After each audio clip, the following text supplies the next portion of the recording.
በጣም ጀግኖች ናቸው። ልጆቻቸውን ለማሳደግ ምናምን የሚከፍሉት በጣም በርካታ መስዋዕትነቶች አሉ።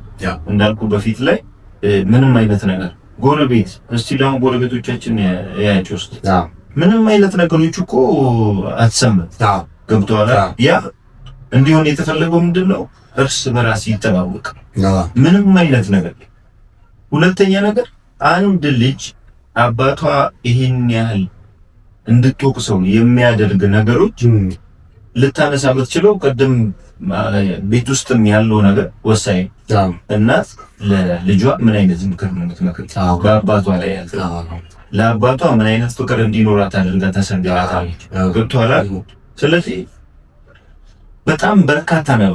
አባት ጋሻ ነው። አባት መከታ ነው። አባቶች እንደውም እንዳልኩ ሁሉ ጊዜ ከምንም ነገር በላይ አንድ ተፈጥሮ አለ፣ ሁለት ሃይማኖት አለ። በሃይማኖትም በተፈጥሮ ያለን እንትን ልዩነት አለ።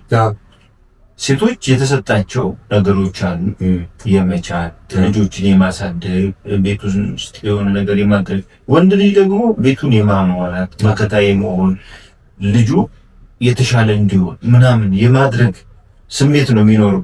ያለው ነገር ዋጥ አድርጎ አሁን እንደውም ከዘሪቱ ሐሳብ ጋር ማነጻጸርልህ እናት በቃ ሲመታት የመከፋት የሆነ ነገር ምናምን ታሳያለች፣ ልጅም ትረዳለች። እና ልጅ በቃ ይኸው አባቴ ነው እኮ እንደዚህ ያደርጋት ምናምን የሚል ስሜት እያንጸባረቀች ነው። አባት ግን ይሄን ዋጥ አድርጎ በቃ ችሎ ምናምን ስለሚያልፍ ይሄ ነገሮች ይነሳል። ስለዚህ አንድ ልጅ አባትን እና እናቱን የሚያይበት መንገድ ገብቷል። የሚሰራው ቤት ውስጥ ነው። እናት ስለ አንተ ወይም ስለ ባሏ ለልጅ የምትነግረው ነገር ምንድን ነው? እሱ ነው ወሳኙ ነገር። ስለዚህ ይሄ ወቀሳ አግባብነት አለው። ሁሉም ሰው ፍጹም ነው ምናምን ማለት አንችልም። በሴቱም በወንዱ አቃጣይ አለ፣ የሚያናድድ ምናምን ሊሆን ይችላል። ግን እንደ ባልና እንደ ሚስትና ልጅና አባት ሆኖ የተለያየ ስለሆነ እኔ በዛ መልኩ ነው። አሪፍ እይታ። ከሚዛን አንጻር ከፍርድ አንጻር ራሱ ካየነው ልጅ የትዳር ላይ ገብቶ የመፍረድን ተሞራሱ ልጅ ምን ያውቃል? ምን ያደርጋል? ልጅ ምን ያውቃል? ልጅ እኮ በቃ ፊት ለፊት የምናደርጋቸው ነገሮች የሚያከናውን ፍጹም ወንዶች እንደሌሉት ሁሉ ፍጹም ሴቶችም ይለቀራል። ስለዚህ አሁን ከዚህ ዘፈን ብዙውን የምታየው ወቀሳ ነው። ምስክርነት አለ ደግሞ ምን ትላለች መሰለህ? ስላንተና ስለሷ ብላ ከእንትን ካለች በኋላ እንዳልዘመም አድራቂ እንዳልጠፋ ጠባቂ ትላለች። ከዛ ነው የምትመለሰው እንዳትቆይ ያንተ አልደላት እንዳትሄድ በእኔ አሰርካት እንዳታሰበች። አየው ቤተሰብ ቁጭ ሲሉ እንግዲህ እናት ወይ ስራ አትሰራም፣ ቁጭ ብላ ከልጅ ጋር ሰፊ ጊዜ ያላት የማውራትም በጣም ስትሰራ ቤቷን ስታጸዳ ጥዬሽ እንዳልሄድ እኮ ባንቺ አይነት ነገር ሰምታለች። እና አየህ ሚዛኑ የተፋለሰውን የዚህ ጋር ነው እያስባለሁ። ሁለተኛ ግን አሁን እኔ እንደው በጣም ብዙ ጊዜ ግራ የሚገባኝ ነገር አባት ሲኖር ነው መከበር። አባት ሲኖር ነው የምትከበረው። ልክ ነው። እንዳልኩ የእናትን ቦታ የሚወስድ ማንም የለም። አንተ እህቶች ሲኖሩህና ሴት ልጆች ብቻቸው ያላቸው ወላጆች እኩል ሳቲስፋክሽን የላቸው።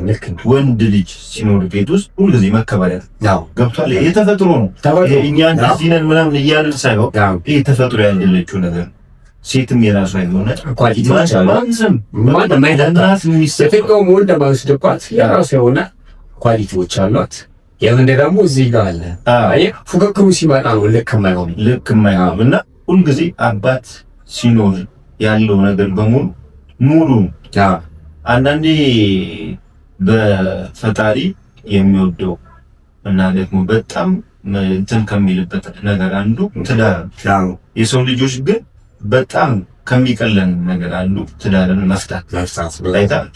ስለዚህ ትዳር የተቀደሰ ስፍራ ነው፣ የተቀደሰ ቦታ ነው፣ መልካም ነገሮች የሚሰሩበት ቦታ እና አንድ አባት የሌለው ልጅ ምን ይሆናል? ወላጅ አልባ ይሆናል። አባት እኮ ሲኖር እኮ ወላጅ አልባ ይሆናል። አባት ያለው ወላጅ አልባ የሚባለው አባት ሲሞት አባት ሳይኖር ሲቀር አባት የሆነ ቦታ ሲሄድ ወላጅ ያልባሳል ይባላል። አይታ ሶ ያንን ሁሉ ማዕረግ ነው ይሄንን ቤት እያሳጣ ያለው። ልክ ነው። እና ብዙ ጊዜ አባቶች እንዲህ ናቸው የሚል ሳይሆን ማንኛውም አባት በአግባቡ ኃላፊነቱን እየተወጣ እስከሆነ ድረስ ልክ እንደ እናቶች ያለው ክብር ለእናቶች የምንሰጠውን ቦታ ሊሰጠው ይገባል እንጂ የግድ ፊት ለፊት ላይ መጥቶ ስላላለቀሰ ፊት ለፊት ላይ መጥቶ ንዴቱን ስላላሳየ ምናምን እንዳልኩ የተፈጥሮና ምንድነው የመከታ የመሆን ነገር ስለሆነ ወንድነት በራሱ ዋጥ ማለት ነው ነገሮችን ችግሮችን ምናምንና ከዛ አንፃር ፊት ለፊት አያሳይም እንጂ አባት ያለበት ቻሌንጅ ወይ ማንኛውም ወንድ ልጅ ያለበት ቻሌንጅ እንጂ እንደው ካልተራ እንደሰም ከገጣሚዎቻችን ጋር የሎሬ ጸጋዬ ገብረመድህን ወንድ ልጅ ምንድነው ሲያለነፊ ታያለክ ሰው እዚህ አይነት ነገር አሳራና እንደዚህ አይነት ነገሮች ማለት እያደረገው ብዙ በደሉ ለጓደኛህም አትነግር ብዙ አይነት መቋሰር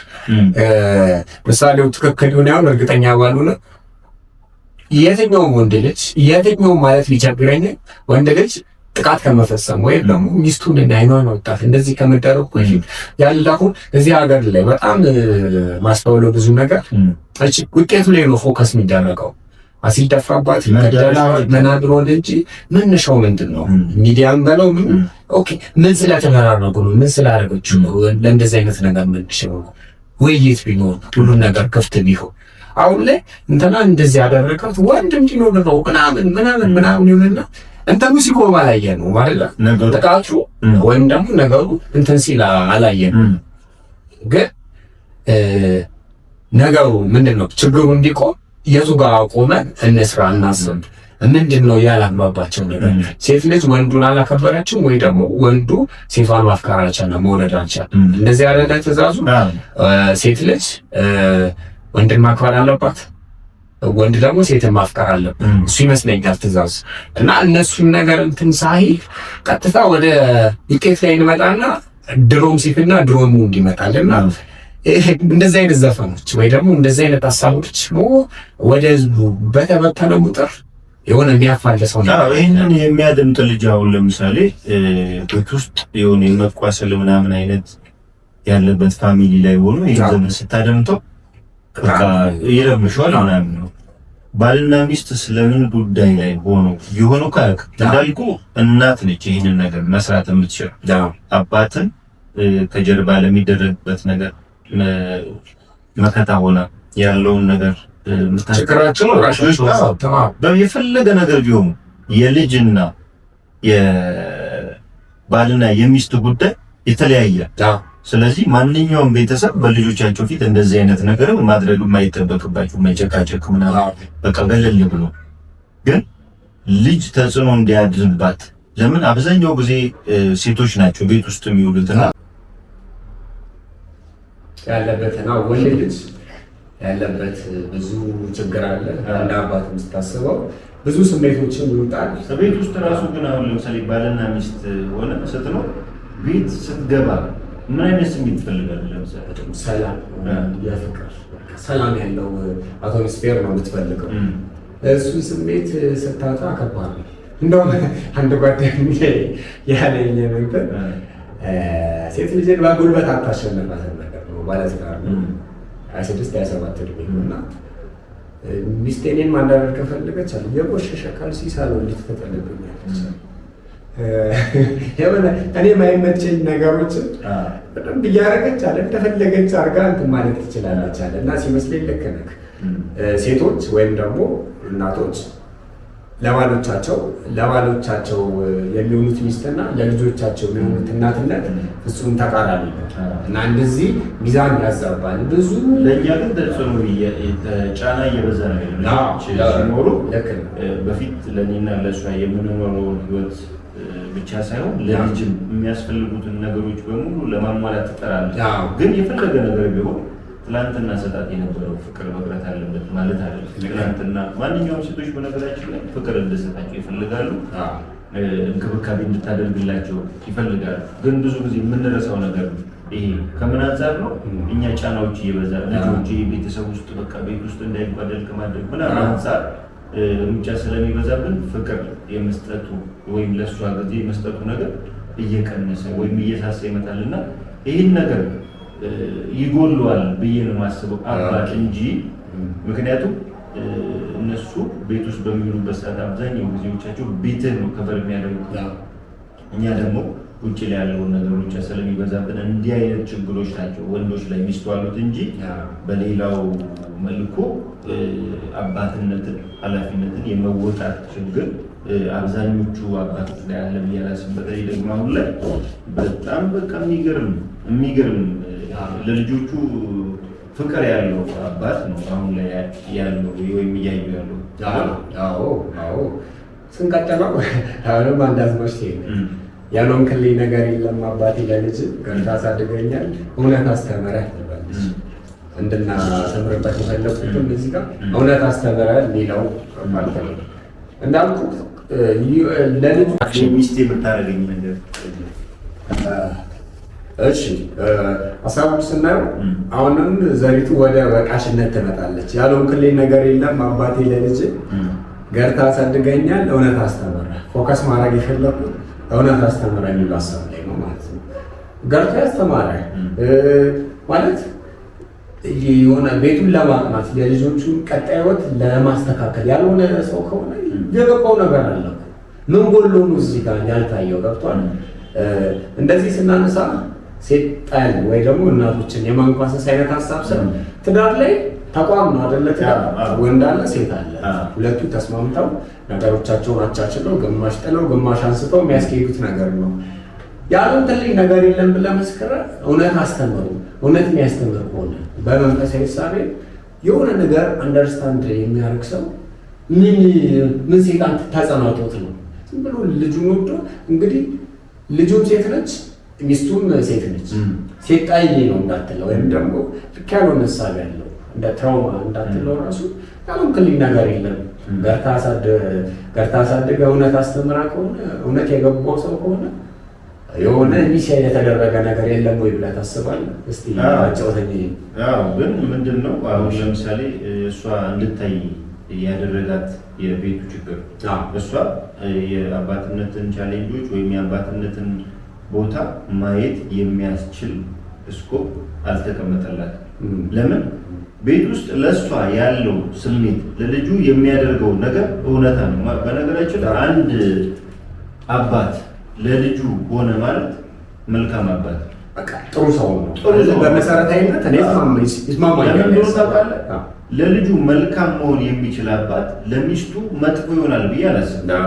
በአንድም በሌላ መልኩ ግን በማንኛውም ሰዓት በአንድ ተቋም ወይም ደግሞ በአንድ የትዳር አጋር ላይ ችግሮች ይኖራሉ ተብሎ ይታሰባል። ችግሮች አይጠፉም፣ ይኖራሉ። ግን እኔና ባለቤቴ ጋር ያለውን ችግር እኔና እሷ መፍታት እየቻለን ለልጆች የምናሳልፈው ይሄ ነው ትልቁ መሰመር ያለበት። አሁን እቺ ወይም ዘፋኛው አሊያም ደግሞ ገጣሚው ለማሳየት የተፈለገው ምንድን ነው? እንዲህ አይነት ቻሌንጆችን ያሉበት ፋሚሊዎችን የጻፈችው አይደል? ስለዚህ እንዲህ አይነት ቻሌንጆች ደግሞ እንዳይመጡ ቀድሞ የሚደረጉ ነገሮች አሉ። ቀድሞ ጋብቻ ላይ ልጆች ላይ የምንሰራው ነገር አለ። በነገራችን ላይ ውድ ተመልካቾች ይህንን ሀሳብ ያነሳል። ይሄ የኔና የዴፍ መልከታ የኔና የዴፍ ሀሳብ ነው። ከወንዱን የማገን ምናምን ወይም ሴቷን ምናምን የማንኳሰስ ሀሳብ የለንም። ግን እንደ ዘፈኑ መነሻ ተነስተን ነው ማንኛውም አባት ለልጁ የሚከፍለው መስዋዕትነት ፍጹም ነው። የአባቱ መጣ እንትን መነገርም አለበት ሳይሆን ኃላፊነት ነው። እኔ እኮ ለእሷ ማደርግላት ይህን ነገር እኮ አድርጌልሻለሁ ይህን ነገር እንትን እያደረግ አትልም። ኃላፊነት ነው፣ ግዴታ ነው። ገብቷል። ያንን ነገር ነው አሳቢ አድርጎ በየቀኑ ስለሚያደርጋቸው ነገሮች አያወራም። ገብቷል። ያ ነው በአንድ ቤተሰብ ውስጥ ደግሞ ሲሆን በምንም አይነት መልኩ እንደዚህ አድርጌ ምናምን አትባባል። ኃላፊነትን ነው የምትወጣው። በቃ ተቋም ነው እየገባክ ያለ። እኔና እሷ በፍቅር የመሰረትነው ጎጆ ሰላማዊ እንዲሆን ከመፈለግ አንጻር ነው እና ሁላችሁ በየቤታችሁ ሆናችሁ እንግዲህ ይህንን ሀሳብ እኛ በዚህ መልኩ አይተነዋል። እኛ ልጆቻችንን እንዴት እያሳደግን ነው? ለፍቅር ሀገራችን የፍቅር ሰዓት እየሰጠን ነው ወይ? አሁን እንደዚህ ያለመግባባቶችን የምንፈታበት መንገድ ምን አይነት ነው ብሎ መወያየት ያስፈልጋል። እና እኛ የዘሪቱን ሀሳብ መነሻ አድርገን ያነሳነውን ሀሳብ ወይም የአባትነትን እውነታ ለመግለጽ እየሞከርን ሳይሆን የአባትነት እውነታዎች እነኚህ ናቸው ለማሳየት ይህን ነው እንግዲህ ምን አሪፍ እንትን ብለናል። ፕሮግራሙ እየጨረስን እንመጣለን እና ትንሽ ማሳየት የፈለኩት ብዙ ጊዜ ሚስ የሚደረግ ነገር ግን በኋላ ብዙ ነገር የሚያመጣ ነገር አሁን እቺ ካራክተር እየሆነ ወይም ደግሞ እቺ ሚስት ለልጇ እንትን ያለችው ለደረሰች ልጅ አይደለም። እንዳትሄድ አልደላሃት ምትል ከሆነ ሕፃን ነች ማለት ነው። ልጆቹ ሕፃናቶች ናቸው። ራሳቸውን መቻል ወይ ደግሞ የሆነ ነገር ለማሰብ የደረሱ ልጆች ስላሉ እናትየው ጥላ ማትሄደው እና ሚዛን ይበላሻል። ብዙ ነገር እንደዚህ በእንትን ይታል። ክፍት ይሁን ትዳር እንግዲህ የባልና ሚስት ውጤት ከሆነ የእነሱ ውጤት ነው። የግድ ካልሆነ መፋታት በዚያ ጎረብጣኝ ማለት እስከ መጎዳራት የሚደርስ ከሆነ ቢታው ይሻላል። ግን ልጆች የሁለቱም ኃላፊነት ናቸው። ወደ ምድር ያመጡት ሁለቱ ናቸው፣ ግዴታ ናቸው ለወላጆች። የሆነ ለልጆች አምሮ ብዙ ነገር መጠንቀቅ አለብን እና እንደዚህ አይነት ሀሳቦች እስቲ በግልጽ ይውጣ እንወያይበት። እኛም ስህተት ከሆንን እኛን የሚሞግት አይደለም እኛ ብለን አይደለም ይሄን ሀሳብ ያነሳ እኛ ሳይሆን ማንኛውም ሰው ፍጹም አይደለም። ግን ምንድነው አባቶች ሊሰጣቸው የሚገባ ፍቅር አይሰጣቸውም። ለምን? ችግሮቻቸውን አውጥተው ስለማይናገሩ ወይም እንዲሁኛል ምናምን። ይሄ ማለት ይሄ የኛ እንትን አይደለም፣ ወይም የወንድ ልጅ የተፈጥሮ ጉዳይ አይደለም። አንተ ቤተሰብህን የቤተሰብህን ኃላፊነት የመወጣት ግዴታ አለብን። ገብቷል? እሷን የማኖር ግዴታ አለብን። ይሄ በፈጣሪም ዘንድ በተፈጥሮም ያለን ስለሆነ እኛ እነሱ ብለን የምንለው ነገር የለም። ግን ማንኛውም ሰው ሰላማዊ ኑሮ ለመኖር መጀመሪያ ፍቅር ያስፈልገዋል። በቤት ውስጥ የሚያደርጋቸው ነገሮች ምንድን ናቸው? ራስን መፈተሽ ይፈልጋል። ትናንትና የነበሩን ፍቅሮች ዛሬ እየጠፉ ሲመጡ ለምንድን ነው ችግሩ? ለምሳሌ ጸልየህ የሆነ ጉዳይ እኮ ካልተሳካልህ ፈጣሪ ምንድን ነው ኮሚኒኬታችን ተበላሽቶ እንደ ድሮ አንተን የማገኝበት ንጹህነት ምናምን ልካለ ማለት ነው ብለህ ቼክ ታደርጋለህ። ፍቅርህን እንዳልኩ ጎጆ ትልቅ ነገር በፈጣሪ ዘንድ የሚወደድ ነገር ነው እና ጎጆአችን እየፈረካከሰ ሲመጣ የኔና የአንተ ወይም የሁለት የትዳር አጋሮች ችግር ሊሆን ስለሚችል ችግሮችን በመነጋገር መፍታት ስለሚቻል ማንኛውም ቤተሰብ ልጆችን ጋር የሚደርስ ችግር እንዲፈጠር ሳይሆን ከልጆች በፊት ባልና ሚስት ተነጋግሮ ችግሮቻቸው መፍታት ይችላሉና እኛ ሁሉም ሰው በየቤቱ ሆኖ ችግሮቹን በአግባቡና በግልጽ ተወያይቶ ወደ ልጆች ጋር የማያደርስ ሀሳብ እንዲኖረው ምናስባለሁ። አላማችን ነው። ስለዚህ ቋጨውና አሪፍ ጨዋታ ተጫውተናል። አጭር ነች፣ ሰፋ ማድረግ ይቻላል። እንግዲህ በቀጣይ በደንብ እንመጣለን። ሰብስክራይብ፣ ላይክ፣ ሼር እያደረጋችሁ እስቲ ምንም ሀሳብ ይወራ አይነት ነው ሀሳባችን። ከኛ ጋር አብራችሁ ለጓደኞቻችሁ፣ ለቤተሰቦቻችሁ ብዙ ሀሳቦቻችን አድርሱልን። እንዲነሳ የሚፈለግም ሀሳብ ኮሜንት ላይ እስቲ ያስቀምጡልን። ምንድን ነው የዩቲዩብ ቻናል ስሙ? ልጅ እግር ኢንተርቴይንመንት ይባላል። እስቲ ሰብስክራይብ አድርጉት፣ ከፍ ይበል ቻናላችን። ስለዚህ ውድ ተመልካቾች እንግዲህ ልጅ እግር የተለያዩ ሀሳቦችን በየጊዜው ለእናንተ የሚያስተላልፍ ቻናል ነው እና ሊነሳላችሁ የምትፈልጉትን ሀሳብ በኮመንት አስቀምጡ። ይህም ሀሳብ ከተመቻችሁ እኛ ያነሳነው ሀሳብ ከሀሳብ ጋር መጎታችንና ሀሳባችሁን በዚህ አይነት አይተነዋል ብላችሁ ደግሞ ኮመንት አድርጉልን። ልጅ እግርን የዩቲዩብ ቻናል ቤተሰብ የሆኑ በየጊዜው ልጅ እግር የሚሰራውን ደግሞ እንዲደርሳቸው ያው የግድ ሊሰማን ግዴታ ነው። ስለዚህ ሰብስክራይብ በማድረግ እናበረታታ። እኔም ስለጋበዝከኝ በጣም ስለመጣ ስላወራ ደስ ብሎኛል ብራዘር። መልካም